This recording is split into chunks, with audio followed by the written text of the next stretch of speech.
Disclaimer. दोस्तों, ये कहानी केवल एक काल्पनिक रचना है। ये केवल लेखक के द्वारा रची गई यह एक कहानी है। इसका वास्तविक जीवन से कोई भी संबंध नहीं है। लेकिन अगर फिर भी इस कहानी के नाम, पात्र, जगह या कोई दृश्य किसी वास्तविक जीवन से मिलते हैं तो ये केवल एक संयोग है। कृपया आप कहानियों को केवल मनोरंजन की दृष्टि से ही सुने। और साथ ही अगर आप इस चैनल नॉवल स्टोरी 2.6 पर पहली बार आए हैं तो चैनल को सब्सक्राइब और वीडियो को भर भर लाइक करना ना भूले। धन्यवाद। एपिसोड 18। मीरा को जॉब मिल गई थी और आज उसकी जॉब का पहला दिन था जहां पर उसकी मुलाकात नैना और अखिल से होती है जो उसके साथ ही काम करते हैं। वह तीनों बहुत अच्छे दोस्त बन चुके थे। ड्यूटी खत्म होने के बाद मीरा रेस्टोरेंट से बाहर टैक्सी का इंतजार कर रही थी, तब वहां पर अखिल अपनी गाड़ी लेकर आता है जिसमें नैना भी थी और फिर बहुत मानने के बाद आखिर मीरा उनके साथ गाड़ी में बैठ जाती है और वह तीनों वहां से निकल जाते हैं। रास्ते में नैना के कहने पर अखिल एक रेस्टोरेंट के सामने गाड़ी रोक लेता है और तीनों उस रेस्टोरेंट के अंदर चले जाते हैं। कुछ ही देर में वेटर केक का ऑर्डर लेकर आ जाता है। टेबल पर पड़ी केक को देखकर अखिल और मीरा दोनों ही हैरान हो जाते हैं। मीरा नैना से सवाल करते हुए कहती है, यह क्या है नैना, इस वक्त केक? अखिल भी हैरानी से कहता है, आज तो मेरा बर्थडे भी नहीं है, फिर तुमने क्यों ऑर्डर किया है? नैना उसके सर पर टुपपी मारते हुए कहती है, अरे बुद्धू, तुम्हारा बर्थडे नहीं है इसका मतलब और किसी का नहीं हो सकता। ये बात सुनकर अखिल और मीरा दोनों हैरान हो जाते हैं। मीरा तो आज ही उनकी दोस्त बनी थी इसलिए उन्हें मीरा के बारे में तो नहीं पता था, लेकिन अखिल की बात सुनकर नैना जवाब देती है। ये सुनकर अखिल और मीरा दोनों समझ जाते हैं कि आज उसका बर्थडे है। अखिल हैरानी से खड़े होते हुए जोर से कहता है, क्या आज तेरा बर्थडे है और तूने हमें बताया भी नहीं? नैना उसका हाथ पकड़ गुस्से में बिठाते हुए कहती है, जोर जोर से चिल्लाकर सबको बता दे, पागल कहीं का। अखिल बैठते हुए कहता है, लेकिन तूने हमें पहले क्यों नहीं बताया? नैना अपने दांत दिखाते हुए कहती है, अब पता चल गया ना, अब चुपचाप बैठ। मीरा अपना हाथ बढ़ाकर नैना को विश करते हुए कहती है, हैप्पी बर्थडे नैना, मुझे नहीं पता था कि तुम्हारा बर्थडे है, वरना मैं तुम्हारे लिए कुछ गिफ्ट ले आती है।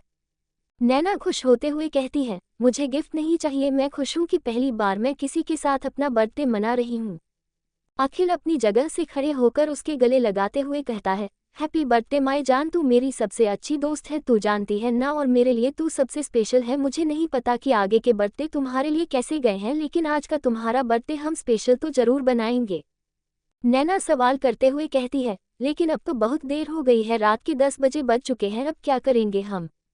अखिल मीरा की ओर देखता है और फिर दोनों जैसे एक दूसरे की बात समझ चुके थे, फिर दोनों मुस्कुरा देते हैं और अखिल चिल्लाते हुए रेस्टोरेंट में बैठे सभी लोगों से कहता है, हेलो गाइस, आज मेरी दोस्त का बर्थडे है और हम उसे स्पेशल बनाना चाहते हैं आप लोगों के साथ। अगर आप भी हमारा साथ देना चाहते हैं तो प्लीज़ अपनी जगह पर खड़े हो जाए और मेरी दोस्त के बर्थडे पर उसे चेयरअप कीजिए।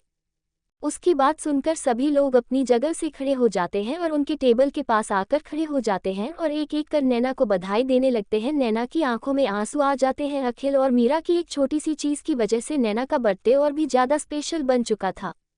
नैना अपने दोनों दोस्तों की ओर देखते हैं और आंखों में आंसू लेकर दोनों को अपने सीने से लगा लेती है और फिर केक कट करती है। अपने दोनों दोस्तों को बारी बारी से खिलाने के बाद वहां पर खड़े सभी लोगों को थोड़ा थोड़ा केक खिलाती है।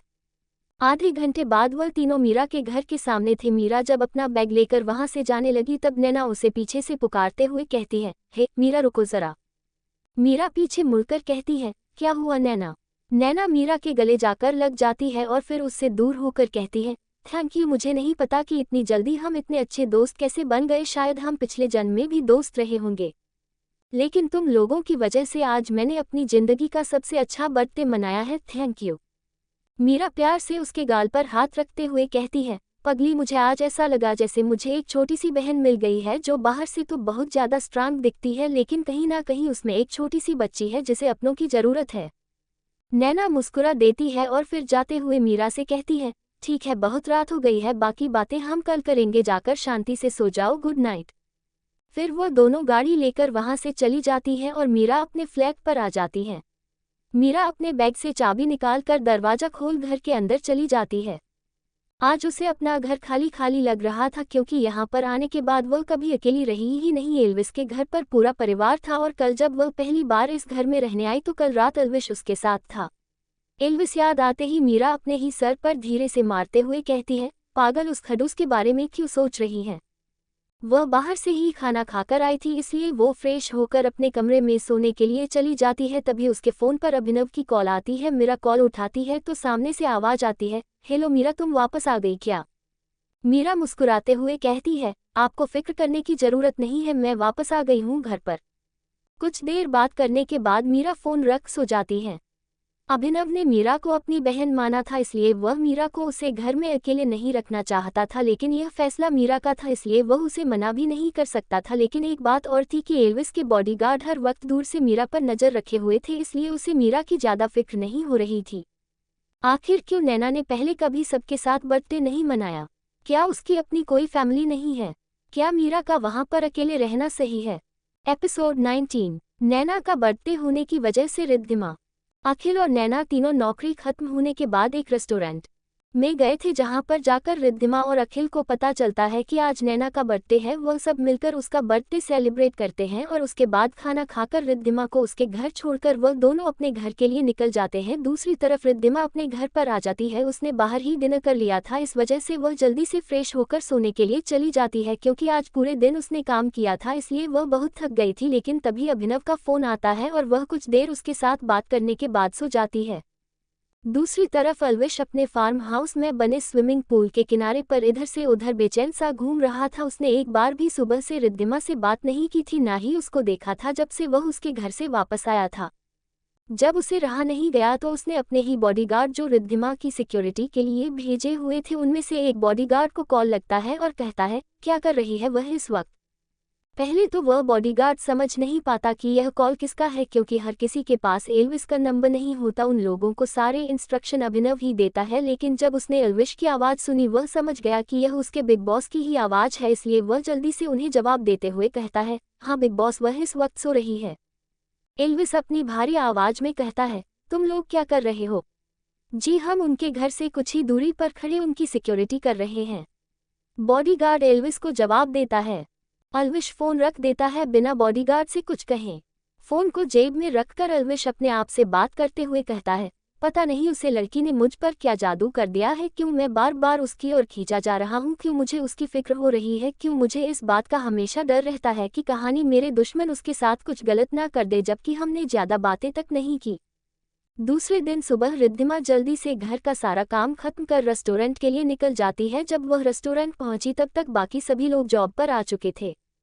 रिद्धिमा के आने के बाद नैना जल्दी से उसे और अखिल को अपने साथ ले जाते हुए कहती है, जल्दी से चलो, सर ने हमें कुछ जरूरी बात करने के लिए बुलाया है।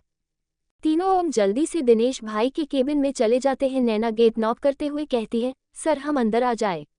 उन तीनों को गेट पर देखकर दिनेश भाई मुस्कुराते हुए कहते हैं, अरे तुम तीनों आ गए, चलो आ जाओ जल्दी से, मुझे तुम तीनों से बहुत ज़रूरी बात करनी है। तीनों जाकर उनके सामने रखी चेयर पर बैठ जाते हैं। दिनेश भाई रिद्धिमा, नैना और अखिल को देखते हुए कहते हैं, देखो मुझे तुम लोगों से बहुत ज़रूरी बात करनी है। तुम तीनों जानते हो कि तुम तीनों कितने ज़रूरी डिपार्टमेंट में काम करते हो। रिद्धिमा तुमने तो अभी अभी ज्वाइन किया है, इसलिए तुम्हें नहीं पता होगा, लेकिन नैना और अखिल अच्छे से जानते हैं कि हमारी वीआईपी एरिया में बहुत सारे विप पार्टी और अपनी मीटिंग्स रखते हैं। बीच में ही नैना कहती है, हाँ लेकिन सर यह बात तो हम पहले से जानते हैं, आप हमें फिर से क्यों बता रहे हैं? दिनेश भाई उन लोगों को समझाते हुए कहते हैं, देखो आज तक तो हमारे यहाँ पर छोटे मोटे विपाते थे, इसलिए मुझे आप लोगों को काम समझने की ज़रूरत नहीं पड़ी। लेकिन आज दोपहर को हमारे इंडिया की बहुत बड़े हैं बिजनेसमैन एल्विस मल्हन अपनी ज़रूरी मीटिंग के लिए यहाँ पर आने वाले हैं, और उनके फॉरेन के क्लाइंट भी यहाँ पर आएंगे उनके साथ मीटिंग के लिए। और यह हमारे लिए बहुत बड़ी अपॉर्चुनिटी है, क्योंकि आज से पहले इतने बड़े विप कभी हमारी रेस्टोरेंट में नहीं आए, इसलिए मैं नहीं चाहता कि किसी भी तरह की मिस्टेक या फिर चूक हो। मुझे सब कुछ परफेक्ट चाहिए। मैंने सिया को सब कुछ समझा दिया है, वह तुम्हें अच्छे से समझाएंगे, आप लोग जाकर चेंज कर लीजिए और सिया जो कहे वह कीजिए। अगर उनकी यह मीटिंग अच्छी रही तो मैं आप सबको इस महीने डबल पेमेंट दूंगा, लेकिन मुझे आज कोई भी गड़बड़ नहीं चाहिए। वह तीनों अच्छे से समझ गए कि दिनेश भाई इतने परेशान क्यों थे। अखिल उनको शोर करते हुए कहता है, आप बिल्कुल फिक्र मत कीजिए सर, हम कोई भी गड़बड़ नहीं होने देंगे, सब कुछ अच्छे से हो जाएगा और आपके क्लाइंट की मीटिंग भी बहुत अच्छी होगी, आई मीन आपकी बिजनेसमैन की। आज तक हमने कोई गड़बड़ नहीं की, आज भी नहीं होगी, यह हम आपसे वादा करते हैं, लेकिन प्लीज़ आप डबल पेमेंट के बारे में भूल मत जाना। अखिल की बात सुनकर वहाँ का सीरियस माहौल खुशनुमा बन जाता है। रिद्धिमा मुस्कुराते हुए कहती है, आप फिक्र मत कीजिए, हम सब कुछ संभालेंगे। रिद्धिमा का तो रही थी, लेकिन वह अपने आप में बहुत घबरा रही थी क्योंकि दिनेश भाई का विप गेस्ट कोई और नहीं एल्विस था। उसके बाद वह तीनों वहां से वीआईपी एरिया के लिए चले जाते हैं। अपनी जगह पर आकर वह तीनों चेंज कर वहां का ड्रेस कोड पहन लेते हैं और फिर सिया उन लोगों को जो भी काम करना था वह अच्छे से समझा देती है। उसकी बात सुनकर रिद्धिमा सिया से कहती है, लेकिन हम सारा टेंशन उनको देंगे तो हमारे बाकी के क्लाइंट बुरा मान जाएंगे, हमें उन पर भी तो ध्यान देना होगा। सिया उसकी ओर देखते हैं और फिर तंज करते हुए कहती है, तुम्हें मुझे अपना काम सीखने की जरूरत नहीं है, मुझे अच्छे से पता है कि हमें किसी वक्त किसी अटेंशन देने की जरूरत है और किसी नहीं। और दूसरी बात, तुम शायद जानती नहीं होगी एल्विस मल्हन कौन है। वह द एल्विस मल्हन है। मल्हन इंडस्ट्री का इकलौता मलिक और इंडिया का सबसे बड़ा बिगेस्ट बिजनेसमैन, इसलिए उससे ज़्यादा इम्पोर्टेंट हमारे लिए कोई नहीं हो सकता। तीसरी बात, उसने हमारा पूरा वीआईपी एरिया बुक कर लिया है मीटिंग के लिए क्योंकि उसे किसी भी तरह का डिस्टर्बेंस नहीं चाहिए, इसलिए चुपचाप जो कह रही हूँ वह करो, दिमाग में चला लूंगी, तुम लोग हाथ चलाओ।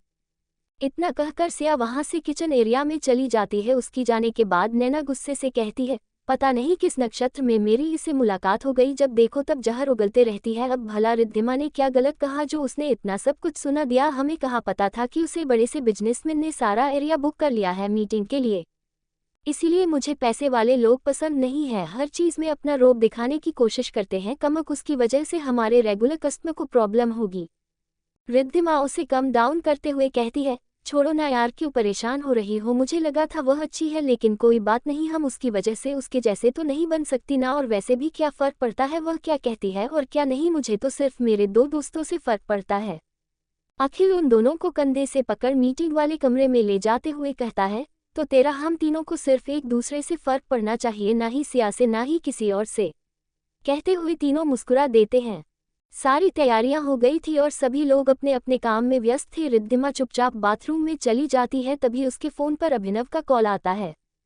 एपिसोड 20। दूसरे दिन सुबह रिद्धिमा रेस्टोरेंट के लिए निकल जाती है। जब वह रेस्टोरेंट पहुंचती है तब जाकर उन्हें दिनेश भाई से पता चलता है कि आज उनकी होटल में एक बहुत बड़ा वीआईपी अपनी मीटिंग के लिए उनके रेस्टोरेंट आने वाला है। उनके लिए वह बहुत ही स्पेशल है क्योंकि वह कोई आम इंसान नहीं बल्कि देश का सबसे अमीर और सबसे बड़ा बिजनेसमैन एल्विस मल्हन है। जब रिद्धिमा को पता चलता है कि रेस्टोरेंट में कोई और नहीं एल्विस आने वाला है, वह बहुत ही परेशान हो जाती है। उसके आने की सारी तैयारियां खत्म कर रिद्धिमा जब वॉशरूम में जाती है तभी उसके फ़ोन पर अभिनव का कॉल आता है। रिद्धिमा जल्दी से फ़ोन उठाती है तो सामने से अभिनव की आवाज़ आती है, हेलो रिद्धिमा, तुम कहाँ पर हो। रिद्धिमा उसे जवाब देते हुए कहती है, मैं तो यही रेस्टोरेंट में हूँ, क्यों, क्या हुआ, क्या तुम्हें पता चला कि तुम्हारे रेस्टोरेंट में आज हमारी मीटिंग है। अभिनव का सवाल सुनकर रिद्धिमा जवाब देते हुए कहती है, हाँ मुझे अभी अभी पता चला है।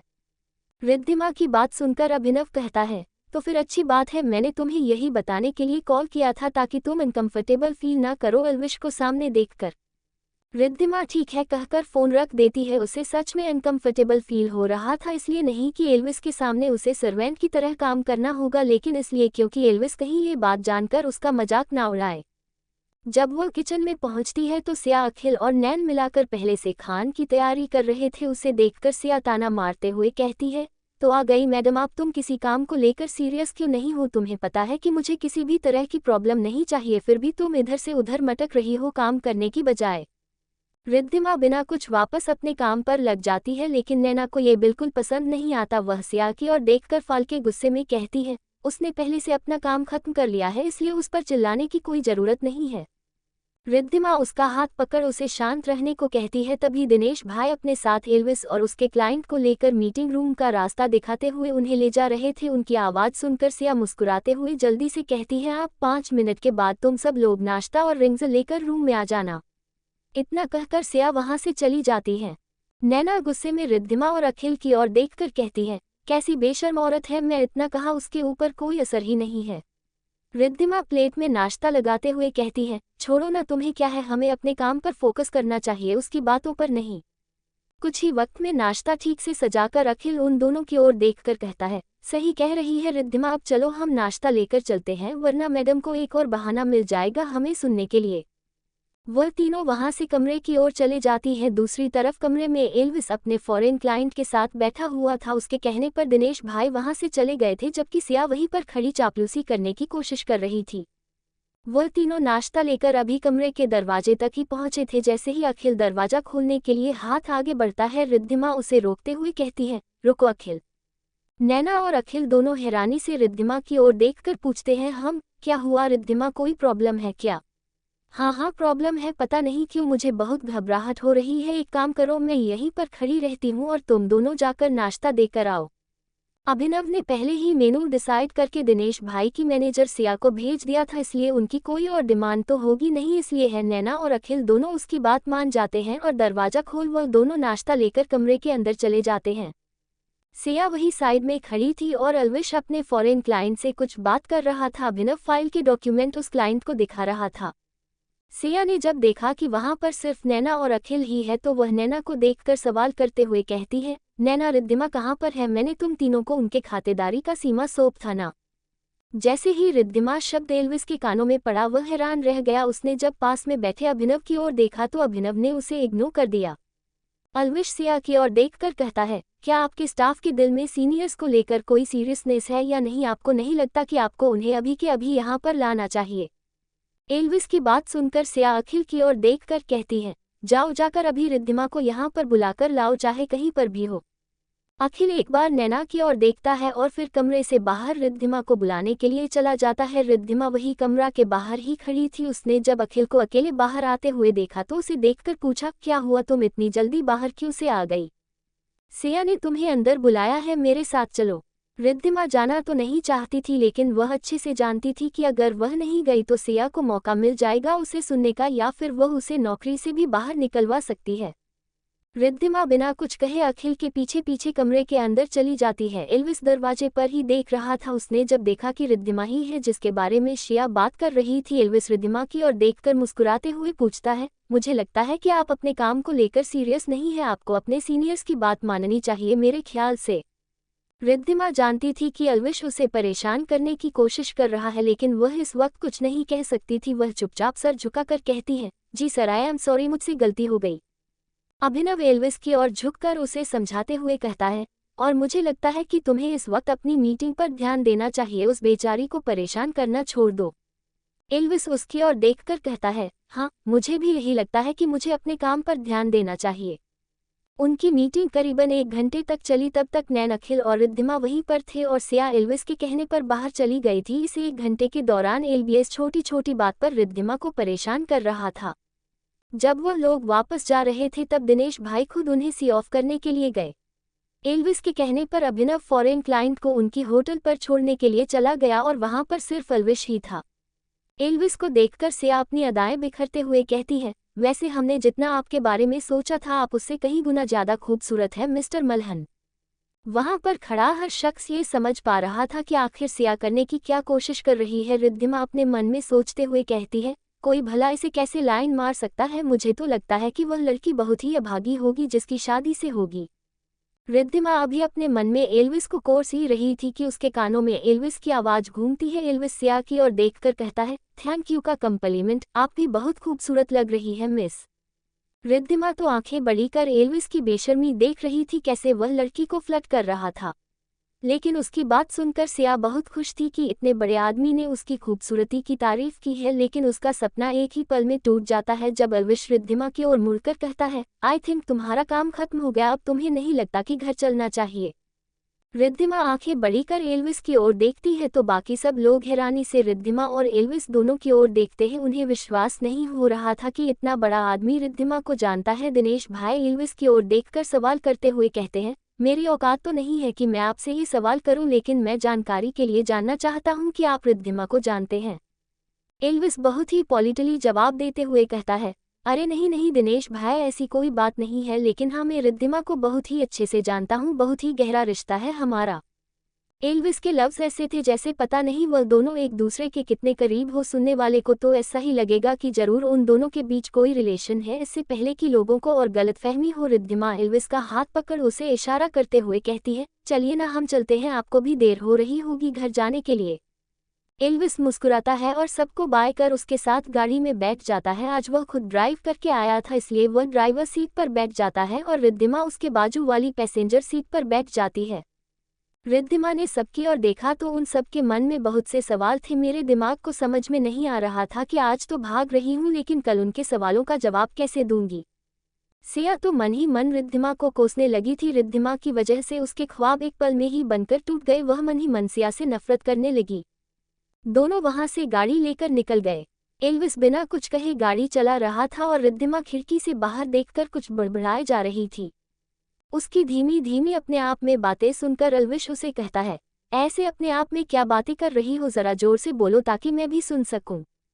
ज्यादातर वक्त रिद्धिमा शांत ही रहती थी, यहाँ तक कि उसने एल्विस के अलावा किसी के साथ बदतमीजी से बात नहीं की। लेकिन पता नहीं उसे एल्विस के साथ छोटे छोटे बातों से इतना गुस्सा क्यों आ जाता है। वह गुस्से में एल्विस की ओर देखकर कहती है, देखा आपने ये बिल्कुल अच्छा नहीं किया। अगर आप मुझे जानते थे तो सबके सामने है ऐसे ही बताने की क्या जरूरत थी, और वह भी ऐसे बता रहे थे जैसे हम दोनों एक दूसरे से प्यार। रुक क्यों गई, आगे बताओ। एल्विस रिद्धिमा को और भी ज्यादा परेशान करते हुए कहता है। रिद्धिमा उसकी बात सुनकर गुस्से में कहती है, आपने जानबूझकर किया, ना जानबूझकर मुझे परेशान कर रहे थे ना। आप क्या जरूरत थी आपको ये सब करने की, उनसे ऐसे कहने की। अब क्या जवाब दूंगी मैं जाकर उन्हें कल।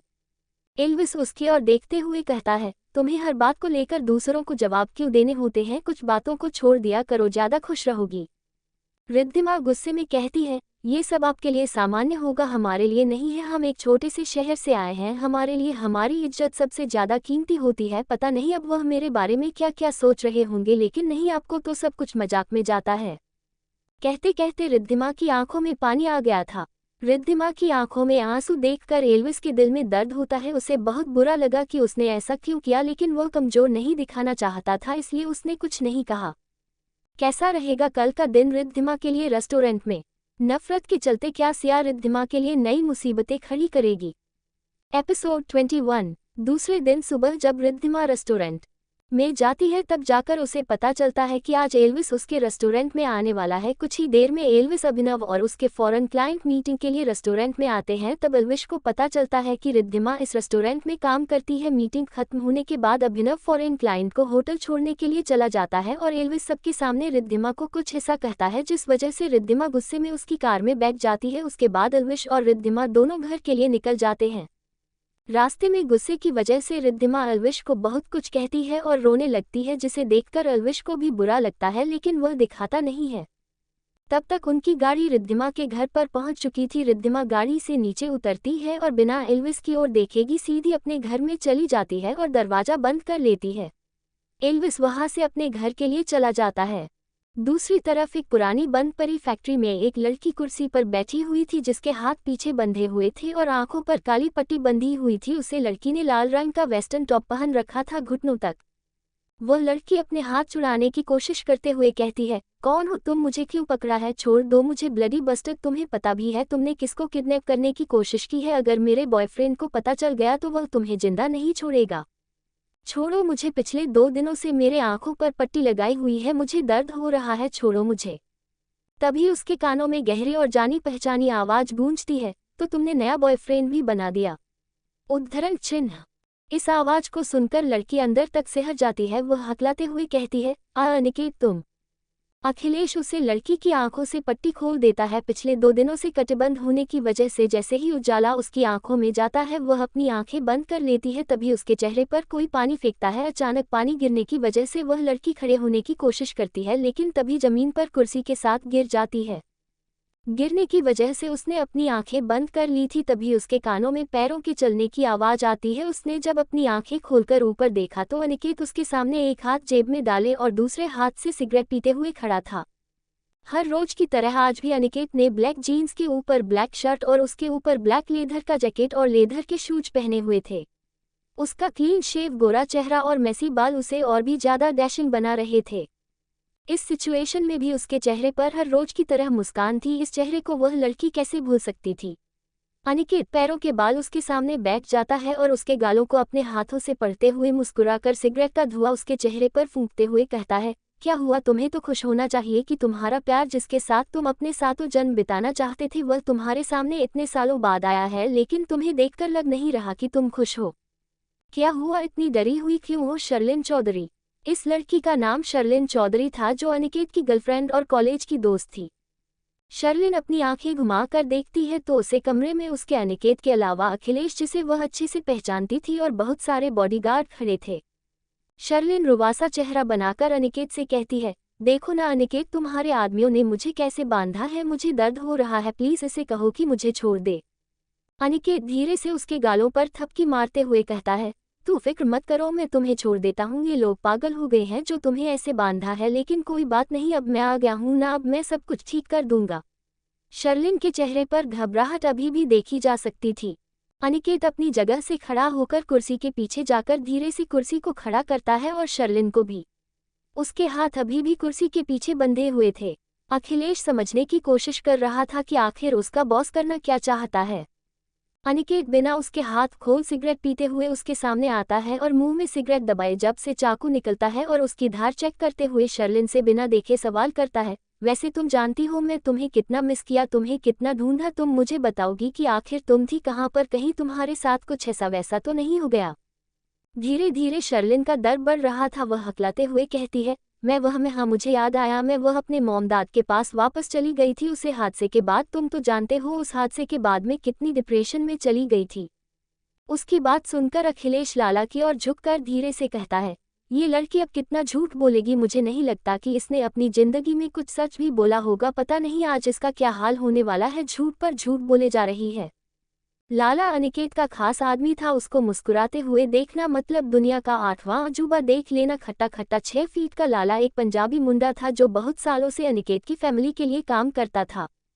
वह बिना अखिलेश की ओर देखे कहता है, वैसे भी मुझे ये लड़की कभी पसंद नहीं थी, अगर कर कहे तो मैं अभी से जान से मार डालता हूँ इसी जगह पर। इस लड़की ने कितने रिश्तों को दफन कर दिया है, कहीं पर अब दफन होने की बारी इसकी है। तभी अनिकेत शर्लिन की आंखों में देखते हुए अखिलेश से कहता है, जरा मैडम को वीडियो तो दिखाओ। शर्लिन अनिकेत की बात सुनकर हैरानी से उसकी ओर देखते हैं, उसे समझ नहीं आ रहा था कि आखिर अनिकेत किस वीडियो के बारे में बात कर रहा है। अखिलेश मुस्कुराते हुए कहता है, जी सर अभी लगाता हूँ। और उसने इतना कहकर एक छोटा सा रिमोट अपनी जेब से निकाला और एक स्विच दबा दी। उसके दबाते ही शर्लिन के सामने वाली दीवार पर एक बड़ा सा पर्दा चालू हो गया जिस पर एक वीडियो चल रही थी जिसमें शर्लिन एक अंग्रेज लड़के के साथ हम बिस्तर हो रही थी। इस वीडियो को देखकर शर्लिन की आंखें बड़ी हो जाती है। उसे देखकर शर्लिन घबराते हुए कहती है, ये सब क्या है अनिकेत। अनिकेत उसके पीछे जाकर उसके कान के पास धीरे से कहता है, ये तो तुम बताओगी कि यह सब क्या है। शर्लिन बहुत ज्यादा घबरा जाती है। वह मना करते हुए कहती है, यह मैं नहीं हूँ अनिकेत, तुम जानते हो मैं ऐसी लड़की नहीं हूँ। अनिकेत कुछ सोचने का नाटक करते हुए कहता है, हाँ ये भी सही है, तुम तो ऐसी नहीं हो, लेकिन ये क्या है। कहते हुए उसने उसके गले पर जुम कर दिया जहां पर चौधरी लिखा हुआ था और फिर उसे दिखाते हुए कहता है, ये टैटू तो तुम्हारे गले पर है ना। शर्लिन मना करते हुए कहती है, लेकिन हो सकता है कि किसी और ने भी लिखवाया हो। लेकिन अनिकेत उसकी बात को मना करते हुए कहता है, नहीं नहीं शर्लिन, मेरी याददाश्त इतनी भी बुरी नहीं है, मुझे अच्छे से याद है क्योंकि इस टैटू को गोडाउन के लिए हम दोनों साथ ही तो गए थे जहां पर डर की वजह से है तुम हल्का सा हिल गई थी और सी की जगह पर ही लिख गया था। लेकिन शर्लिन फिर भी करने के लिए तैयार नहीं थी। वह मना करते हुए कहती है, नहीं लेकिन मैं नहीं हूँ और इस लड़के को तो मैं जानती भी नहीं हूँ। धीरे धीरे अनिकेत का गुस्सा बाहर आ रहा था। जब शर्लिन पूरी तरीके से इस बात को मानने से मना कर देती है तो अनिकेत का गुस्सा फूट पड़ता है। वह अपने मुंह से सिगरेट निकालकर पैरों तले मसान लगता है और फिर अचानक शर्लिन के गालों पर एक झन्नातेदार चांटे की आवाज आती है। ये चांटा किसी और ने नहीं, अनिकेत ने शर्लिन को मारा था, जिस वजह से उसका चेहरा दाएं और घूम गया था और सारे बाल उसके चेहरे पर आ गए थे। तभी उसे कमरे की खिड़की से किसी के हंसने की आवाज आती है। सबने जब उस और देखा तो वहां खिड़की पर एल्विस और अभिनव दोनों बैठे हुए थे और एक दूसरे को ताली देकर हंस रहे थे। अनिकेत उन दोनों की ओर देखकर कहता है, तुम दोनों इस वक्त यहाँ पर क्या कर रहे हो और तुम लोगों को कैसे पता चला इस जगह के बारे में। तभी उसकी नज़र अपने साथ खड़े अखिलेश पर जाती है जो अपना सर झुकाकर डर के मारे खड़ा था। धीरे से अनिकेत अखिलेश को दांत पीसते हुए कहता है, तू तो बच्चे घर चल, तुझे तो घर जाकर बताता हूँ मैं। तभी एल्विस हंसते हुए अनिकेत की ओर देखकर कहता है, अरे उस बेचारे को क्यों डरा रहा है, हम तो यहाँ पर ये देखने के लिए आए हैं कि इतने सालों बाद अपनी जान को देखकर किस तरह अपनी जान लुटाते हो उसे पर। कहते हुए फिर से दोनों हंसने लगते हैं। अनिकेत गुस्से में उन दोनों को देख रहा था। तभी अभिनव भी अनिकेत के मजे लेते हुए कहता है, हाँ यही कहता था ना हमें, वह मेरी जान है, मैं उसके बिना जी नहीं सकता, मर नहीं सकता, सो नहीं सकता, का नहीं सकता, पी नहीं सकता। और यह क्या हो गया, इसने तो अनिकेत के बिना सब कुछ कर लिया। जिसे सुनकर वहां पर खड़ा हर इंसान जोर जोर से हंसने लगता है। अनिकेत गुस्से में एक नज़र सबकी ओर डालता है और फिर एल्विश की ओर घूरने लगता है, जिसे देखकर एल्विस कहता है, ठीक है, अब हम कुछ नहीं बोलेंगे, आज तुम्हारा अधिकार है बोलने, बसंती बोलते। जिसे सुनकर फिर से सब लोग हंसने लगते हैं। लेकिन वहां पर खड़े दो लोग ही हंस नहीं रहे थे। एक था अनिकेत, जिसे अपनी बेवकूफ़ी अब समझ में आ रही थी, और एक थी शर्लिन, जो अच्छे से जान चुकी थी कि उसके बारे में भांडा फूट गया है। लेकिन उसे लगता था कि आज भी अनिकेत कहीं ना कहीं उससे प्यार करता है, इसलिए वह अपना बचाव करते हुए अनिकेत से कहती है, मुझे लगता है कि जरूर उसके पीछे एल्विश का हाथ है, उसी ने ही कुछ किया होगा। जिसे सुनकर अभिनव कहता है, हाँ, अब हमारी जिंदगी में एक यही तो काम रह गया है, तुम्हारे खिलाफ साजिशें करना। अनिकेत चिल्लाकर कहता है, कुछ देर के लिए तुम दोनों अपना मुंह बंद करोगे या फिर मैं तुम दोनों को धक्के मारकर यहाँ से निकाल दूँ। वह दोनों चुपचाप बैठ जाते हैं। फिर शर्लिन का मुंह अपने हाथ से दबाते हुए कहता है, देख, तू अच्छे से जानती है कि अब मैं तेरे बारे में सब कुछ जान चुका हूँ, मेरे पास इतना वक्त नहीं है कि तुम्हारे साथ बैठकर बातें करो, इसलिए चुपचाप अपना मुंह खोलो, वरना मुंह खोलने लायक नहीं छोड़ूंगा तुझे। शर्लिन झूठ बोलने की कोशिश करते हुए कहता है, नहीं मैं। लेकिन अब अनिकेत उसकी बकवास नहीं सुनना चाहता था। गुस्से में अनिकेत एक बार फिर शर्लिन के गाल पर थप्पड़ जड़ देता है और गुस्से में आंखें दिखाते हुए कहता है, सिर्फ सच्चाई, इसके अलावा कुछ भी नहीं। एल्विस और अभिनव पहले से सारी सच्चाई जानते थे, इसलिए वह दोनों सिर्फ देखना चाहते थे कि आखिर सच्चाई जानकर अनिकेत क्या करता है। आखिर क्या है एल्विस, अनिकेत और शर्लिन के बीच की सच्चाई? क्या सच जानकर एल्विश और अनिकेत फिर से बेस्ट फ्रेंड बन पाएंगे, या फिर एक बार फिर से शर्लिन जीत जाएगी? एपिसोड 22। अनिकेत एक खंडहर में अखिलेश और अपने बॉडीगार्ड के साथ अपनी एक्स गर्लफ्रेंड को अपने आदमियों से कहकर किडनैप करवाया था। अनिकेत को अपने सामने देखकर शर्लिन डर जाती है। तब अनिकेत उससे कुछ सवाल जवाब करता है और फिर एक वीडियो दिखाता है जिसमें वह अपने बॉयफ्रेंड के साथ थी। उसे बात को मानने से शर्लिन मना कर देती है और कहती है कि वह मैं नहीं हूँ। बार बार मना करने से अनिकेत गुस्से में आ जाता है और शर्लिन को चांटा मार देता है। तभी उसके कानों में किसी के हंसने की आवाज़ गूंजती है। जब उसने उसे दिशा में देखा तो उसे खंडहर की एक खिड़की पर एल्विस और अभिनव बैठे हुए थे, जिसे देखकर अनिकेत और भी ज्यादा गुस्से में आ जाता है, क्योंकि वह दोनों वहां पर बैठकर बार बार उसका मजाक उड़ाया जा रहे थे। आखिरकार अनिकेत बहुत ज्यादा गुस्से में शिवलिंग से सवाल करता है और कहता है कि सिर्फ और सिर्फ मुझे सच्चाई सुननी है। शर्लिन समझ गई थी कि अब उसका भांडा फूट गया है और वह बच नहीं सकती, इसलिए आखिरकार वह सच्चाई बताने को रेडी हो जाती है और अपनी आंखें बंद कर जल्दी से कहती है, हाँ, मैंने उसे दिन झूठ बोला था, लेकिन प्लीज मुझे मारना मत। अनिकेत उंगली दिखाते हुए कहता है, सिर्फ सच्चाई बताओ, मारना है या नहीं मारना वह मैं तय करूंगा। शर्लिन एक बार एल्विस की ओर देखते हैं, जिसकी आंखों में उसे अपने लिए गुस्सा दिख रहा था, और फिर अनिकेत की ओर देखकर कहती है, हाँ, उस दिन सुबह मैं झूठ बोला था, तुम्हारा दोस्त सही था, उसकी कोई गलती नहीं थी, मुझे पहले से सब कुछ जानना है। अनिकेत कहता है, इंटरनेशनल मल्हन यूनिवर्सिटी, इस यूनिवर्सिटी को एल्विस के दादाजी यानी कि पृथ्वी मल्हन ने बनाया था, जो उस वक्त की देश की सबसे बड़ी इंटरनेशनल यूनिवर्सिटी थी। दरअसल पृथ्वी मल्हन के पूर्वजों का साउथ इंडिया पर एक वक्त पर साम्राज्य था। वह एक खानदानी रईस फैमिली से बिलोंग करते थे और उन्हें अपने देश से बहुत प्यार था, इसलिए उन्होंने देश के बच्चों को अच्छा शिक्षण मिले और उन्हें देश छोड़कर पढ़ाई के लिए बाहर न जाना पड़े, इसलिए उन्होंने इस यूनिवर्सिटी का निर्माण करवाया था। ये बहुत ही विशाल यूनिवर्सिटी थी, जिसमें हर डिपार्टमेंट था, जहां पर विदेशी भाषा के साथ साथ हमारे ग्रंथ और वेदों को भी पढ़ाया जाता था। इसके साथ साथ सपोर्ट डिपार्टमेंट और एक बहुत ही बड़ी लाइब्रेरी, जिसमें हर पुस्तक मौजूद थी। करीबन 20 एकड़ में फैली यूनिवर्सिटी सबसे बड़ी यूनिवर्सिटी थी। लेकिन विनय जी बहुत ही आलसी इंसान थे। जब एल्विस के दादाजी ने सारी जिम्मेदारी विनय जी को सौंपी, तब उन्होंने अपनी अय्याशी और बड़े बड़े शौक की वजह से बहुत सारी प्रॉपर्टी को बेच दिया, जिनमें से एक ये यूनिवर्सिटी भी थी। जब दादाजी को लगा कि उनकी सारी प्रॉपर्टी पानी में बह जाएगी, तो उन्होंने विनय जी से सारी सत्ता वापस छीन ली और उन्हें लगा कि शायद विनय की तरह उसके बेटे भी अय्याश ही निकलेंगे। इसलिए उन्होंने एक शर्त रखी थी कि अगर बड़ा होकर एल्विस अपने दम पर इस यूनिवर्सिटी को खरीद लेता है, तभी वह सारी प्रॉपर्टी एल्विस के नाम करेंगे। इसीलिए इतनी बड़ी प्रॉपर्टी का मालिक होने के बावजूद एल्विस को जीरो से शुरुआत करनी पड़ी थी। इसलिए शायद उसके और उसके पापा के बीच छोटी छोटी बात पर लड़ाई होती रहती है। इसकी वजह ये नहीं थी कि उसे पहले से ही रईसों की तरह जिंदगी जीने को नहीं मिली, लेकिन उसे गुस्सा इस बात का था कि उनकी वजह से है उसके दादाजी ने आज तक उन लोगों से बात नहीं की और न ही उसे कभी दादाजी का प्यार मिला। इसीलिए एल्विश ने पढ़ाई में ड्रॉप करके मल्हन यूनिवर्सिटी में स्कॉलरशिप के जरिए एडमिशन लिया था। वहां पर उसकी मुलाकात अनिकेत और अभिनव से हुई थी, उसके साथ साथ अभिषेक से भी। एल्विस की तरह अनिकेत और अभिषेक की फैमिली पहले से बहुत ऊंचे खानदान में गिनी जाती थी। ये बात पूरा कॉलेज अच्छे से जानता था। जिस वक्त एल्विश ने उसे यूनिवर्सिटी में एडमिशन लिया था तब उस यूनिवर्सिटी का ओनर कोई और नहीं अनिकेत के पापा थे और वह यूनिवर्सिटी चावड़ा इंडस्ट्री के अंडर थी। एल्विस ने पहले दिन से सोच लिया था कि एक दिन यह इस यूनिवर्सिटी को वापस लेकर रहेगा। उसे वक्त किसी को पता नहीं था कि एल्विस कौन है, वह सिर्फ उसे कॉलेज का स्कॉलरशिप स्टूडेंट था, लेकिन फिर भी जो भी उसे देखा है उसे देखा ही रह जाता। उस वक्त उस यूनिवर्सिटी के हैंडसम हक दो ही थे, अभिषेक यादव और अनिकेत चावड़ा। वह दोनों बेस्ट फ्रेंड थे। उसे कॉलेज की हर लड़की इन दोनों पर मरती थी। जब उन दोनों की गाड़ी कॉलेज के अंदर इंटर होती थी तब पूरे कॉलेज की लड़कियां तो लड़कियां, लेकिन लड़के भी लाइन लगाकर खड़े हो जाते थे। कॉलेज में उनका ही राज चलता था, जो वह कहते वही होता था। लेकिन इन दोनों को पैसों से लेकर कभी घमंड नहीं था। इस दौरान उनकी मुलाकात एल्विश और अभिनव से होती है।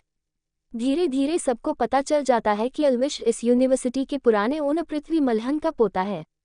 जब ये बात सबको पता चली तब एल्विश ने अनिकेत से एक दिन कहा भी था कि इस यूनिवर्सिटी को एक दिन में तुम्हारे पास से खरीद लूंगा और यह मेरा सबसे बड़ा सपना है। लेकिन गुस्से की वजह से है अनिकेत ने इस बात का बहुत फायदा उठाया था। इतने पैसे आ जाने के बावजूद एल्विश उसे यूनिवर्सिटी को खरीद नहीं पा रहा था, क्योंकि अनिकेत ने उसे यूनिवर्सिटी को अपने नाम करवा लिया था और वह किसी भी कीमत पर एल्विश को वह यूनिवर्सिटी नहीं देना चाहता था। और इसी बात का गिल्ट उसे आज सबसे ज्यादा परेशान कर रहा था। एल्विस हैंडसम तो पहले से था, लेकिन उस यूनिवर्सिटी में हैंडसम में से ज्यादा लड़कियां पैसों पर मरती थी। जब लड़कियों को पता चला कि एल्विस मल्हन फैमिली का पोता है तब सारी लड़कियां उसके पीछे पड़ गई थी, लेकिन एल्विस किसी को जरा सा भी भाव नहीं देता था। अब तक अभिनव भी उनका दोस्त बन चुका था। वह चारों इतने खूबसूरत थे कि कॉलेज में हर कोई उन्हें फॉर ग्रुप के नाम से जानता था। अभिनव एक सामान्य फैमिली से बिलोंग करता है, लेकिन उन तीनों की वजह से कोई उसे कुछ नहीं कहता था। अब तक उन लोगों को इस कॉलेज में 1 साल हो गया था। वेकेशन के बाद कॉलेज में नए फ्रेशर्स आ चुके थे और फ्रेशर भी जानते थे कि फोर ग्रुप क्या है। फ्रेशर में से एक लड़की थी शर्लिन चौधरी। शर्लिन सबको सच्चाई बताते हुए कहती है, जब मैं फ्रेशर होकर पहली बार कॉलेज में आई थी उससे पहले से मुझे पता था कि कॉलेज में तुम, अभिषेक और एल्विस तीनों सबसे रिच हो, और वह भी पूरे देश में टॉप 3 परिवार के। मैं पहले से एक सामान्य परिवार से बिलोंग करती थी। मैंने 12 में बहुत मेहनत करके स्कूल में फर्स्ट नंबर लिया था ताकि मुझे इस यूनिवर्सिटी में एडमिशन मिल सके। पहले से मेरा गोल ते था मुझे किसी भी तरह तुम तीनों में से किसी की गर्लफ्रेंड बना था, ताकि मैं अपनी लाइफ को दूसरी लड़कियों की तरह जी सकूं, मनचाहे इतनी शॉपिंग कर सकूं। लेकिन मुझे कुछ करना ही नहीं पड़ा, मेरी ब्यूटी ने अपना काम कर दिया। तुम और एल्विस दोनों ही मुझे पसंद करने लगे। इस बात का पता मुझे अपनी दोस्त वीर से चला कि तुम दोनों मुझे प्यार करते हो। मुझे पता था कि आज नहीं तो कल एल्विस को मल्हन फैमिली की सारी प्रॉपर्टी मिल जाएगी और मैं देश की यह सबसे अमीर खानदान की बहू बन जाऊंगी। इसलिए मैंने सोच लिया था कि मैं एल्विस को ही अपना बीएफ बनाऊंगी। इस बात को सुनकर अनिकेत सवाल करते हुए कहता है, तो फिर तुमने मेरी गर्लफ्रेंड बनने के लिए हाँ क्यों कहा जब तुम्हें एल्विस की गर्लफ्रेंड बना था?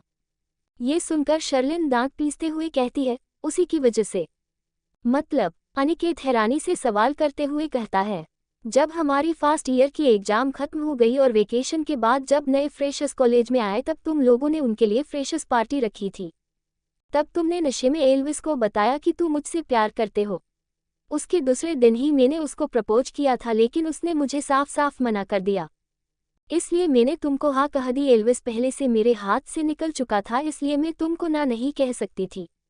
इतने पैसे होने के बावजूद तुम पैसे को लेकर बहुत कंजूस थे, इसलिए मेरी जरूरत पूरी नहीं हो रही थी। मैं तुमसे तंग आ चुकी थी।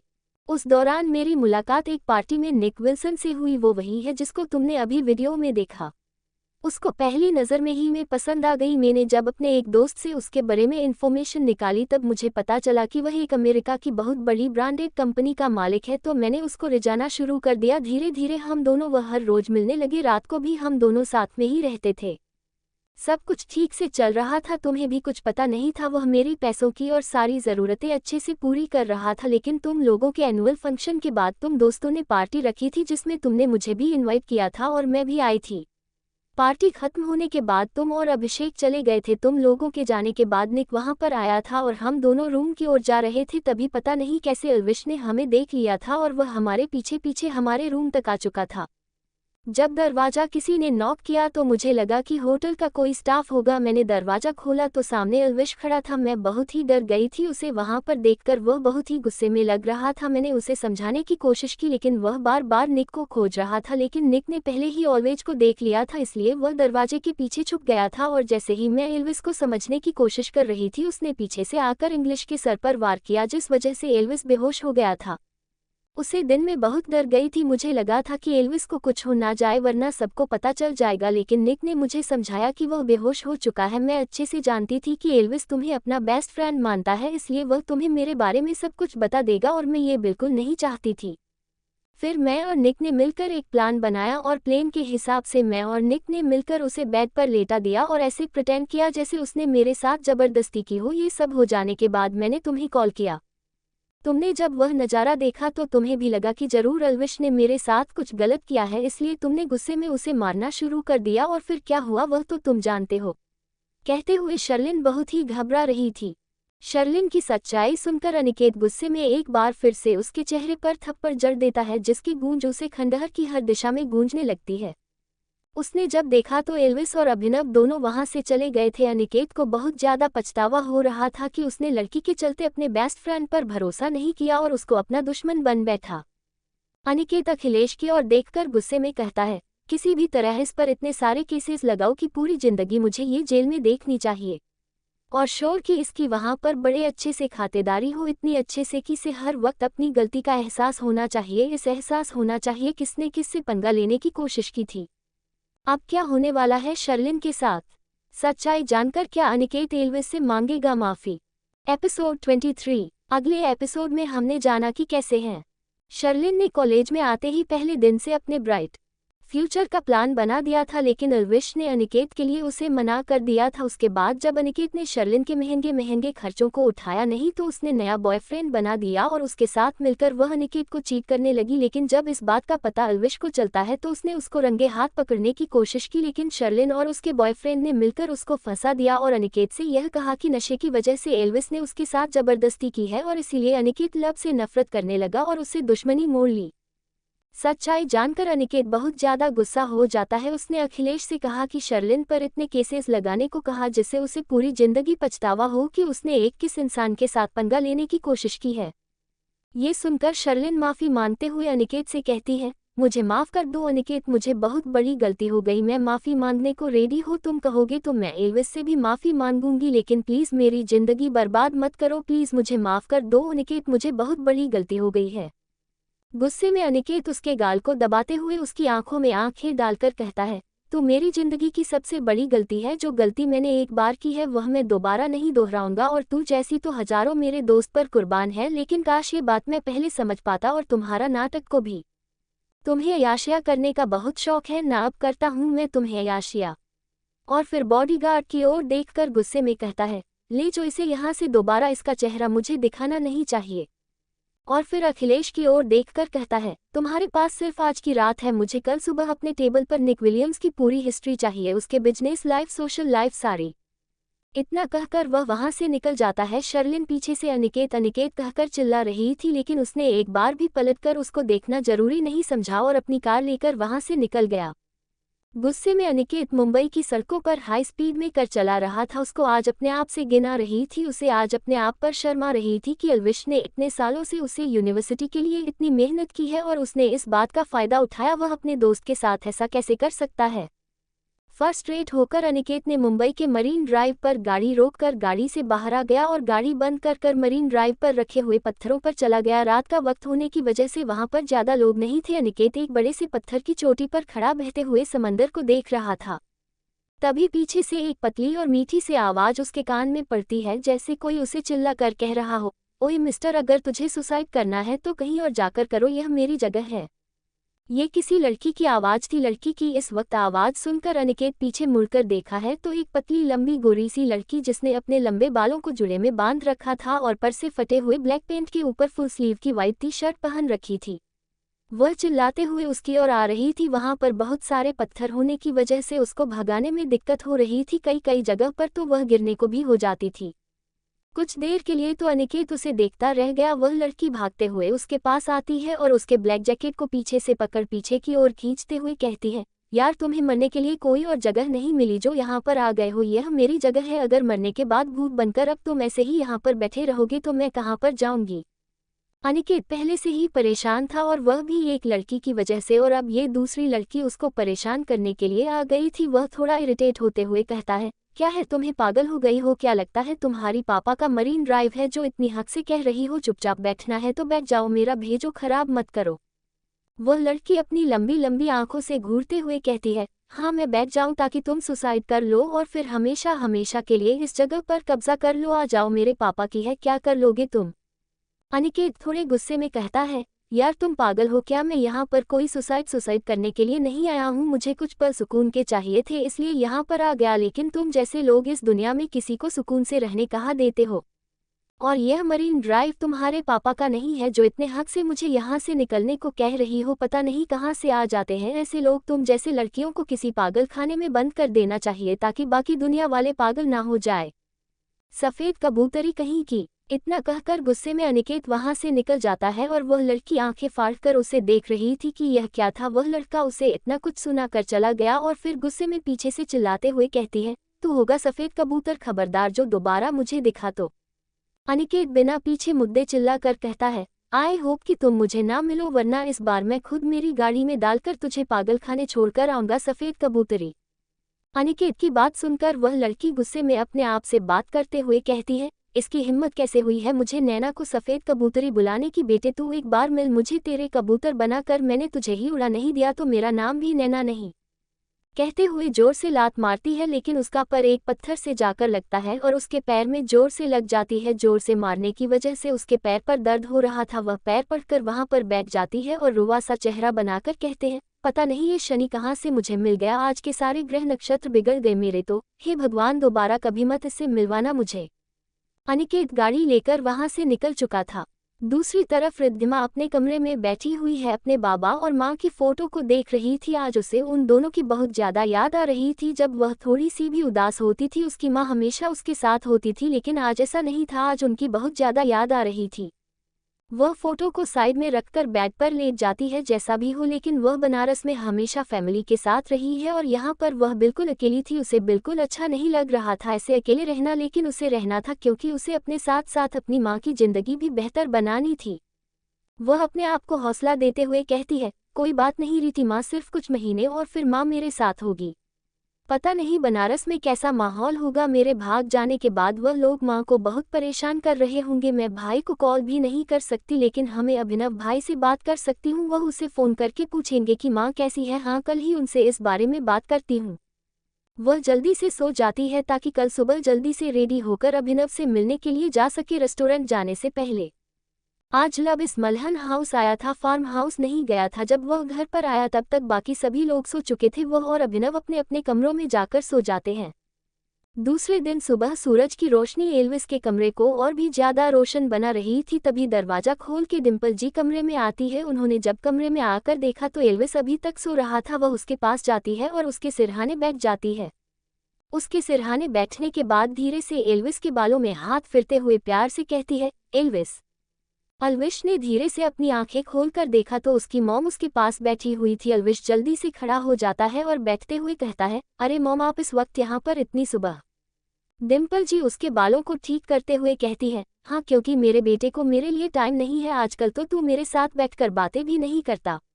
मैंने सोचा कि तू तो मुझे मिलने के लिए आएगा नहीं, इससे अच्छा मैं ही आ जाती हूँ। अलविश डिम्पल जी के हाथों को अपने हाथों में लेते हुए प्यार से कहता है, कुछ दिन और मॉम, एक बार मेरा फॉरेन वाला प्रोजेक्ट कंप्लीट हो जाए फिर हम दोनों का सपना पूरा हो जाएगा। फिर मेरे पास वक्त ही वक्त होगा आपके लिए, और मैं आपको बहुत प्यार करता हूँ, आप जानती हैं ना।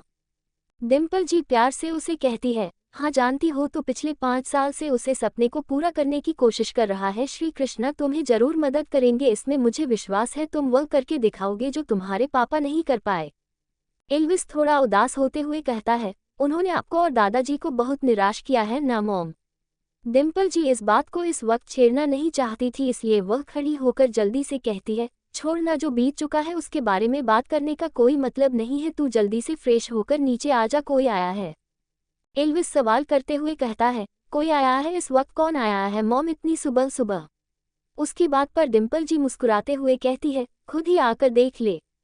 ठीक है, अब मैं नीचे जाती हूँ जल्दी से फ्रेश होकर। आज वैसे भी घड़ी में टाइम देख ले, आज तू ऑफिस के लिए भी लेट है। फिर मुझे मत कहना कि मॉम आपने मुझे बताया क्यों नहीं। उनकी बात सुनकर जब अलविश ने सामने लगी घड़ी में देखा तो सुबह के 9:30 बज रहे थे। उसे विश्वास नहीं हो रहा था कि जो हर सुबह 5 बजे उठ जाता है, आज वह खुद ही 9:30 बजे तक सो रहा था। वह जल्दी से वार्डरूम से कपड़े उठाकर वॉशरूम में भाग जाता है। हर वक्त सीरियस रहने वाला अलविश आज किसी 5-6 स्टैंडर्ड में पढ़ाई करने वाला एक स्टूडेंट लग रहा था, जो अपनी स्कूल बस छूट जाने के डर से जल्दी जल्दी से रेडी हो रहा था। करीबन 10 मिनट में एल्विस ना धोकर फ्रेश होकर वॉशरूम से बाहर आ जाता है। आज उसने डार्क ग्रीन पेंट और वाइट शर्ट पहना था। उसने जल्दी से अपने बालों को अच्छे से सेट कर दिया और हाथों में रोलेक्स की घड़ी पहनी, पैरों में जूते पहनकर फ़ोन को जेब में रखते हुए डार्क ग्रीन कोट को उठाया और अपना ऑफिस बैग लेकर जल्दी जल्दी से हॉल की सीढ़ियाँ से नीचे उतरने लगा। इस वक्त वहां पर घर के सभी लोग मौजूद थे, लेकिन एल्विस इतनी जल्दी में था कि उसने किसी बात पर ध्यान ही नहीं दिया और जल्दी से जाकर डाइनिंग टेबल पर बैठ गया। अपना शर्ट ठीक करते हुए डिम्पल जी को कहता है, मॉम जल्दी से मुझे नाश्ता दो, मुझे देर हो रही है। तभी उसके कानों में एक जानी पहचानी सी मर्दाना आवाज गूंजती है, आलसी कहीं का। इस आवाज को सुनते ही एल्विश ने जब उसे और देखा तो वह हैरानी से उस शख्स को देखता ही रह गया। आखिर कौन आया है मल्हन हाउस में, जिसे देखकर एल्विस हैरान है। जिस एल्विश से पूरा देश डरता है, कौन है जिसने उसे अलसी का दिया? अब क्या करेगा एल्विस उस इंसान के साथ? एपिसोड 24। शर्लिन ने सारी सच्चाई अनिकेत को कह दी थी। तब गुस्से में सच जानकर अनिकेत ने अपने सेक्रेटरी अखिलेश से उसे पर बहुत सारे फर्जी केस लगाने को कहा था कि वह अपनी पूरी जिंदगी अपनी गलती की सजा भुगत सके। उसको इंस्ट्रक्शन देने के बाद अनिकेत गुस्से में मरीन ड्राइव पर आ चुका था, जहां पर उसकी मुलाकात नैना से होती है। नैना को लगता है कि अनिकेत वहां पर सुसाइड करने के लिए आया है, इसलिए वह उसके साथ लड़ाई कर लेती है। अनिकेत का मूड नहीं था, इसलिए उसको कुछ बातें सुनकर अनिकेत अपनी गाड़ी लेकर वहां से निकल जाता है। दूसरे दिन सुबह डिम्पल जी एल्विस को जगाने के लिए उनके कमरे में आती है और उसको बताती है कि कोई से मिलने के लिए आया है। एल्विस आज ऑफिस के लिए लेट था, इसलिए वह जल्दी से रेडी होकर डाइनिंग टेबल पर आ जाता है। तभी उसको किसी की आवाज़ सुनाई देती है, जो उसको कहता है, आलसी कहीं का। जानी पहचानी आवाज़ सुनकर एल्विस ने जब ऊपर देखा तो वह उस शख्स को वहां पर देखकर हैरान रह गया। उसके साथ डाइनिंग टेबल पर एक और लड़का बैठा हुआ था। उसे देखकर एल्विस कुर्सी का सहारा लेकर हाथ फोल्ड करके बैठ जाता है। एल्विस को खुद को ऐसे देखा हुआ देखकर अनिकेत उसे इग्नोर करते हुए डिम्पल जी से कहता है, आंटी इसका चेहरा देखकर पहले ही मेरा मुंह खराब हो गया है, प्लीज़ आप कुछ अच्छा सा खिला दीजिए। डिम्पल जी अपने हाथ में लस्सी की प्लेट लेकर आते हुए कहती है, मैं जानती थी कि तुम ऐसा ही कुछ कहोगे, इसलिए मैंने तुम्हारे लिए पहले से ही लस्सी बना कर रखी है। तुम्हें बहुत पसंद है ना मेरे हाथ की लस्सी, तो ये लो अच्छे से पी लो, बहुत दिनों बाद आए हो। अनिकेत मुस्कुराकर लस्सी पीने लगता है। एल्विस दोनों को हैरानी से देख रहा था कि आखिर हो क्या रहा है। तभी वहां पर कियारा आ जाती है। उसे वहां पर देखकर खुश होते हुए अनिकेत के गले लग जाती है और कहती है, भैया आप यहाँ पर इतने दिनों बाद, आप जानते हैं मैंने आपको कितना मिस किया। आपको बिल्कुल हमारी परवाह नहीं है, आप एक बार भी हमसे मिलने के लिए नहीं आए। आपको नाराजगी भैया से थी तो उनसे रखनी चाहिए थी, हम लोगों से क्यों नाराज होकर बैठे थे। उसकी बात सुनकर अनिकेत अपनी जगह से खड़ा हो जाता है और झुककर माफ़ी मांगते हुए कहता है, ठीक है बाबा, मुझे बहुत बड़ी गलती हो गई, हमें माफ़ कर दीजिए हमारी प्रिंसेस। इन सब को ऐसे खुश होता देखकर एल्विस डिम्पल जी से कहता है, अगर आप सबका फंक्शन खत्म हो गया हो तो मुझे नाश्ता मिलेगा, मैं पहले ही ऑफिस के लिए लेट हूँ। ये सुनकर डिम्पल जी उसे और अनिकेत दोनों की प्लेट लगती है। कियारा भी आकर बैठ जाती है। कुछ देर में विनय जी भी आ जाते हैं तो उनकी भी प्लेट लगा देती है। विनय जी अनिकेत के कंधे पर हाथ रखते हुए प्यार से कहते हैं, बहुत दिनों बाद देखा, तुम्हें कैसे हो? अनिकेत मुस्कुराकर कहता है, ठीक हूँ अंकल, में दरअसल मुझे आप सबसे माफ़ी मांगनी थी। डिम्पल जी उसके पास आकर उसके बाल में प्यार से हाथ फिरते हुए कहती है, कोई बात नहीं बेटा, जो हो चुका है उसके बारे में बात करने से कोई फ़ायदा नहीं, और मैं जानती हूँ तुम गलत नहीं कर सकती। वह तुम्हारी एक गलतफहमी थी जो दूर हो चुकी है और हम इसी बात से खुश है कि हमें हमारा बेटा वापस मिल गया। अनिकेत खुश होते हुए कहता है, मैंने सोचा नहीं था कि मुझे इतनी जल्दी आप लोगों से माफ़ी मिल जाएगी, मैंने आप लोगों के साथ बहुत गलत किया है। एल्विस चुपचाप अपना नाश्ता कर रहा था। सभी लोग जानते थे कि बहुत सालों से उन दोनों के बीच गलतफहमी थी। एक वक्त पर उन दोनों की दोस्ती की मिसाल दी जाती थी, लेकिन एक लड़की की वजह से इस दोस्ती को नज़र लग गई थी। वह लोग जानते थे कि एक न एक दिन तो ये दोनों एक दूसरे को माफ़ कर देंगे, इसलिए कभी उन लोगों ने इन दोनों के मैटर में कुछ कहा नहीं। आज सभी लोग खुश थे कि उन दोनों के बीच की सारी गलतफहमियां दूर हो चुकी है और शायद कुछ ही दिनों में दोनों फिर से बेस्ट फ्रेंड बन जाए। हर चीज को भरने के लिए वक्त लगता है, इनके बीच की दूरियां भी भर जाएगी। एल्विस अपना नाश्ता खत्म कर वहां से जाने लगता है कि तभी अनिकेत पीछे से उसे रोकते हुए कहता है, 1 मिनट रुको एल्विस। तब तक वहां पर अभिनव भी आ जाता है। अनिकेत बिना पीछे मुड़े वहां पर रुक जाता है। अनिकेत अपनी जगह से खड़ा होकर अपने पेट की जेब से कुछ डॉक्यूमेंट निकलता है और एल्विस के सामने जाकर उसके हाथों में थाम लेता है। सभी लोग जानना चाहते थे कि आखिर उस डॉक्यूमेंट में ऐसा क्या है। एल्विस डॉक्यूमेंट को देखकर सवाल करते हुए कहता है, ये सब क्या है, अब खुद ही देख लो कि क्या है। अनिकेत एल्विस से कहता है तो एल्विस डॉक्यूमेंट खोलकर देखना लगता है। डॉक्यूमेंट को देखकर वह हैरानी से अनिकेत की ओर देखा है और फिर डॉक्यूमेंट फिर से फोड़कर उसे देते हुए कहता है, तुम्हें एहसान करने की जरूरत नहीं है, जब तुम्हें पैसे मिल जाए तो दे देना। अनिकेत मना करते हुए कहता है, मैं जानता हूँ तुम इसे पैसों से खरीदना चाहते हो, लेकिन मैं इसे लेकर तुमसे माफी मांगना चाहता हूँ अपनी बेवकूफ़ी की। अनिकेत की बात सुनकर एल्विस कहता है, तुम्हें अपनी गलती का एहसास है, मेरे लिए यही काफ़ी है, इसकी ज़रूरत नहीं है, मैं अपने दम पर इसे खरीदूंगा।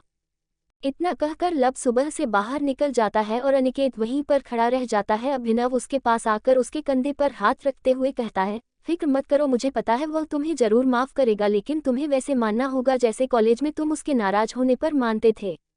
उसकी बात सुनकर अनिकेत हाँ में अपना सिर हिला देता है और फिर अभिनव के गले लगाते हुए कहता है, मुझे माफ़ कर दो यार, मैं तुम्हें भी गलत समझा, जबकि तुम सही थे, गलती मेरी ही थी जो मैंने उस पर भरोसा किया और अपने दोस्त पर नहीं।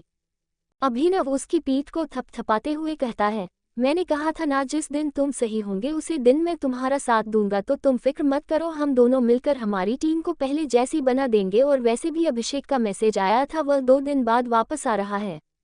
अभिनव की बात सुनकर अनिकेत खुश हो जाता है और फिर कहता है, अगर वह आ रहा है तो जरूर सब कुछ ठीक हो जाएगा, तुम जल्दी से उसके पीछे जाओ, मेरा सारा गुस्सा तुझ पर उतरेगी। वह कहते हुए दोनों जोर जोर से हंसने लगते हैं। एपिसोड 25। अगले एपिसोड में हमने जाना कि कैसे है शर्लिन ने कॉलेज में आते ही पहले दिन से अपने ब्राइट फ्यूचर का प्लान बना दिया था, लेकिन एल्विश ने अनिकेत के लिए उसे मना कर दिया था। उसके बाद जब अनिकेत ने शर्लिन के महंगे महंगे खर्चों को उठाया नहीं तो उसने नया बॉयफ्रेंड बना दिया और उसके साथ मिलकर वह अनिकेत को चीट करने लगी। लेकिन जब इस बात का पता एल्विश को चलता है तो उसने उसको रंगे हाथ पकड़ने की कोशिश की, लेकिन शर्लिन और उसके बॉयफ्रेंड ने मिलकर उसको फंसा दिया और अनिकेत से यह कहा कि नशे की वजह से एल्विश ने उसके साथ जबरदस्ती की है और इसीलिए अनिकेत लब से नफरत करने लगा और उससे दुश्मनी मोड़ ली। सच्चाई जानकर अनिकेत बहुत ज्यादा गुस्सा हो जाता है। उसने अखिलेश से कहा कि शर्लिन पर इतने केसेस लगाने को कहा जिससे उसे पूरी जिंदगी पछतावा हो कि उसने एक किस इंसान के साथ पंगा लेने की कोशिश की है। ये सुनकर शर्लिन माफी मांगते हुए अनिकेत से कहती है, मुझे माफ कर दो अनिकेत, मुझे बहुत बड़ी गलती हो गई, मैं माफी मांगने को रेडी हूँ, तुम कहोगे तो मैं एल्विस से भी माफी मांगूंगी, लेकिन प्लीज मेरी जिंदगी बर्बाद मत करो, प्लीज मुझे माफ कर दो अनिकेत, मुझे बहुत बड़ी गलती हो गई है। गुस्से में अनिकेत उसके गाल को दबाते हुए उसकी आंखों में आंखें डालकर कहता है, तू मेरी जिंदगी की सबसे बड़ी गलती है, जो गलती मैंने एक बार की है वह मैं दोबारा नहीं दोहराऊंगा, और तू जैसी तो हजारों मेरे दोस्त पर कुर्बान है, लेकिन काश ये बात मैं पहले समझ पाता और तुम्हारा नाटक को भी। तुम्हें अयाशिया करने का बहुत शौक है ना, अब करता हूँ मैं तुम्हें अयाशिया। और फिर बॉडीगार्ड की ओर देखकर गुस्से में कहता है, ले जो इसे यहाँ से, दोबारा इसका चेहरा मुझे दिखाना नहीं चाहिए। और फिर अखिलेश की ओर देखकर कहता है, तुम्हारे पास सिर्फ आज की रात है, मुझे कल सुबह अपने टेबल पर निक विलियम्स की पूरी हिस्ट्री चाहिए, उसके बिजनेस लाइफ, सोशल लाइफ सारी। इतना कहकर वह वहां से निकल जाता है। शर्लिन पीछे से अनिकेत अनिकेत कहकर चिल्ला रही थी, लेकिन उसने एक बार भी पलटकर उसको देखना जरूरी नहीं समझा और अपनी कार लेकर वहां से निकल गया। गुस्से में अनिकेत मुंबई की सड़कों पर हाई स्पीड में कर चला रहा था। उसको आज अपने आप से गिना रही थी, उसे आज अपने आप पर शर्मा रही थी कि एल्विश ने इतने सालों से उसे यूनिवर्सिटी के लिए इतनी मेहनत की है और उसने इस बात का फायदा उठाया, वह अपने दोस्त के साथ ऐसा कैसे कर सकता है। फर्स्ट्रेट होकर अनिकेत ने मुंबई के मरीन ड्राइव पर गाड़ी रोककर गाड़ी से बाहर आ गया और गाड़ी बंद कर मरीन ड्राइव पर रखे हुए पत्थरों पर चला गया। रात का वक्त होने की वजह से वहां पर ज्यादा लोग नहीं थे। अनिकेत एक बड़े से पत्थर की चोटी पर खड़ा बहते हुए समंदर को देख रहा था। तभी पीछे से एक पतली और मीठी सी आवाज उसके कान में पड़ती है, जैसे कोई उसे चिल्ला कर कह रहा हो, ओए मिस्टर, अगर तुझे सुसाइड करना है तो कहीं और जाकर करो, यह मेरी जगह है।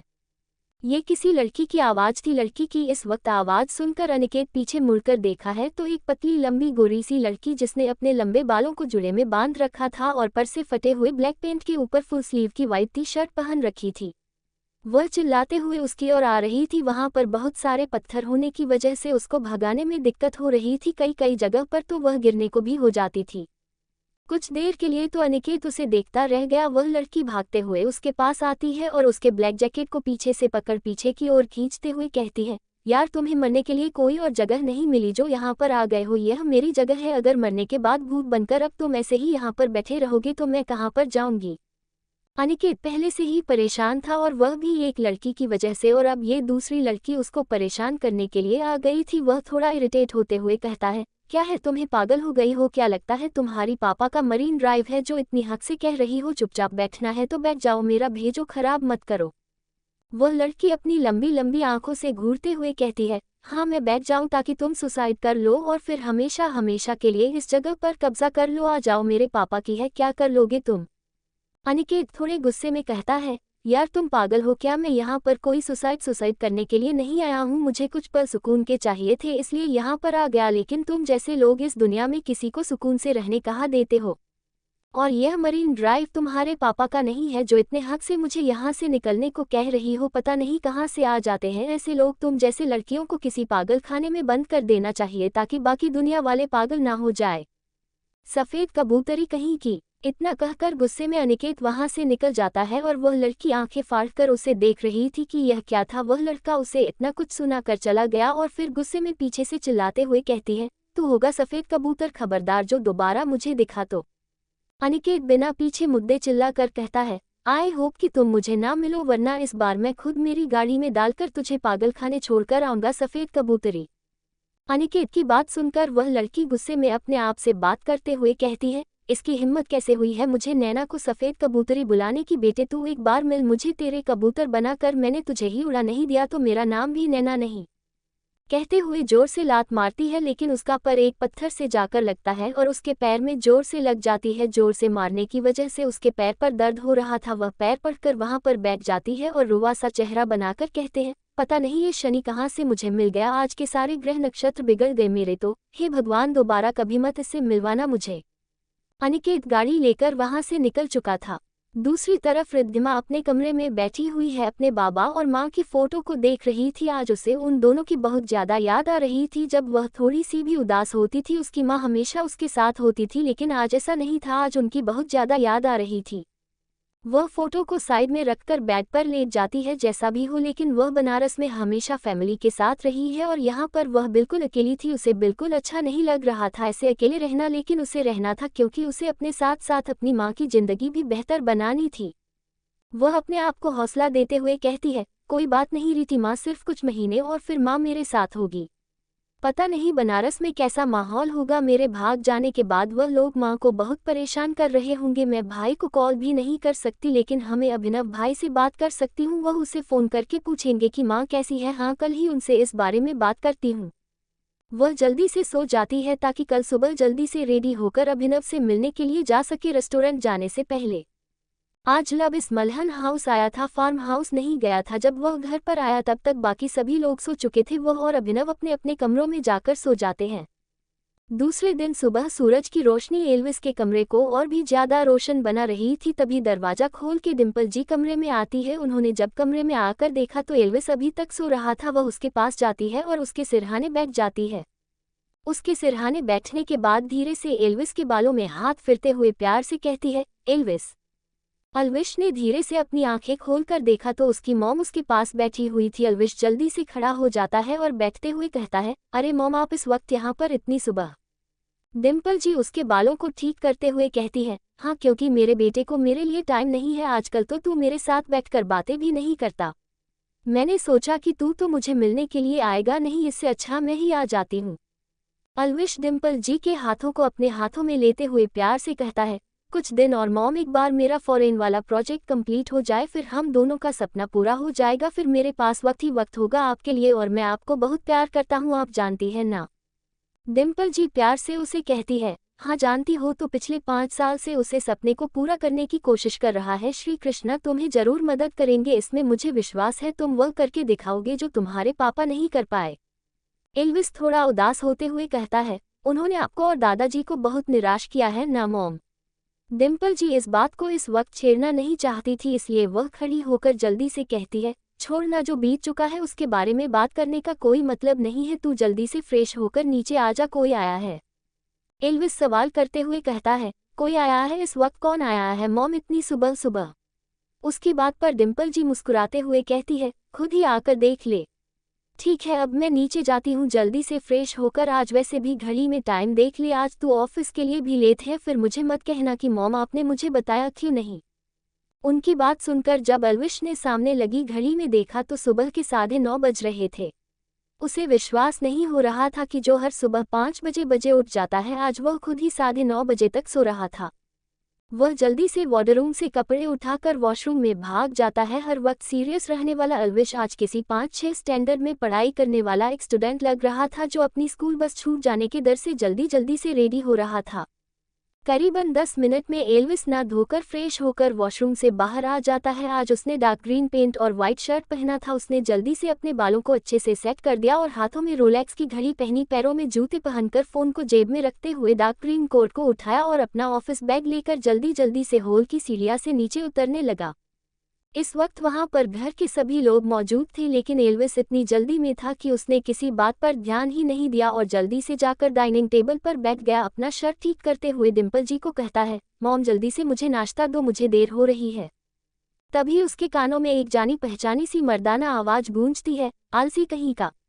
इस आवाज को सुनते ही एल्विश ने जब उसे और देखा तो वह हैरानी से उस शख्स को देखता ही रह गया। आखिर कौन आया है मल्हन हाउस में, जिसे देखकर एल्विस हैरान है। जिस एल्विश से पूरा देश डरता है, कौन है जिसने उसे अलसी का दिया? अब क्या करेगा एल्विस उस इंसान के साथ? तो दोस्तों आखिर कहानी में आगे क्या होगा, यह जानने के लिए इस स्टोरी को सुनते रहिए सिर्फ और सिर्फ novel_story_2.6 चैनल पर। और अगर कहानी आप सभी को पसंद आए तो वीडियो को लाइक, कमेंट और शेयर जरूर करें। धन्यवाद।